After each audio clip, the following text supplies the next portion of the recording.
Welcome back to Quick Tips with your girlfriend Renee, and today I'm talking about PicsArt, a free app in the App Store that, to be honest, there is no limit to what this thing can do. I started out, it was a recommendation from my friend, how to add star stickers to your pictures. So if you look on my Instagram, you can see that I have a bunch of like random sticker star things. So fun. And then I started realizing how much you can really do with it. So I'm going to show you a little bit of fun things. So you just upload your pictures and you can do backgrounds, you can do visual effects, you can do a disperse effect. It takes a little bit getting used to. You have to play around with it. There's a lot of buttons that you should click to learn these things. But let me just show you exactly what you can do. So you can do any kind of like digital effects. So this one, it's like a shading effect.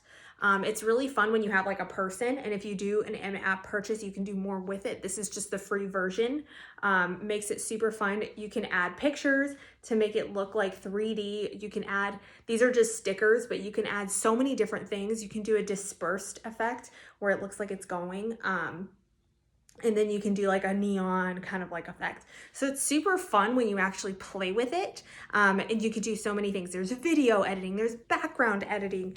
There's pretty much, I mean, I can't even tell you how many possibilities there are. Just download it, it's amazing. So PicsArt in the App Store, editing, video editing, stickers, GIFs, literally all the possibilities, trust me on this one. And it's free. It does have in-app purchases, but you're gonna get your bang for your buck with PicsArt. You can do so much stuff with this.